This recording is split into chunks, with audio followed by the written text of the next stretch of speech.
I think we're a top 5 team of all time. To be fair, I totally agree with Saquon Barkley. I think it is a top 5 team all time, top to bottom, although the problem is we're all a little bit biased, especially people watching this show, because Eagle fans can be like, yeah, it's fantastic, so I'm not going to say if it's top 5 in the NFL or not, but I will give you my top 5 Eagles team of the past 20 years. And I have controversy from the beginning. Number 5, I think the 2010 Michael Vick-led Eagles were one of the greatest ever. There is a legit argument about this offense being put up against any other Eagles offense and being able to hold its weight. Prime Deshaun Jackson, prime Jeremy Maclin, prime LaShawn McCoy, and easily the best Michael Vick season ever.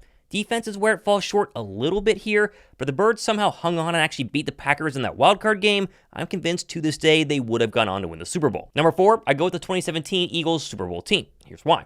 I'm not sure they were the greatest assembly of talent the Eagles have ever had or in the past 2 decades, but man, when they got hot, especially in the postseason, they were red hot. I do put them at 4 simply because I think the 3 teams ahead of them on my list would beat them head to head, but obviously 2017, they won the first Super Bowl, they're one of the OGs, they gotta be on the list. At number 3, you have to acknowledge the 2004 Eagles. T.O., Javon Curse, Jeremiah Trotter, they were 13-1 at one point and only fell short in the Super Bowl because the offense and Donovan McNabb were a little suspect. I think defensively, they were super loaded, and so they deserve to be in the top 3. At 2, I have to put in the 2022 team because they were destroying everybody en route to the Super Bowl. The defense was extremely underrated, great linebackers, D-line was elite. The secondary was even great until the Super Bowl. I'd honestly bet a lot of money that this 2022 team was the greatest of all time until 2024, which naturally leads us to the number 1 team on my list, and how can you argue it's last year's Eagles? And while sure, you can definitely debate the previous 4 on the list, and I'm sure you will down below, but I'll listen to zero debate that last year's squad was anything but the best. Elite defense, absolutely loaded on offense, top to bottom, this group cannot be beat. This was the greatest Eagle team of all time.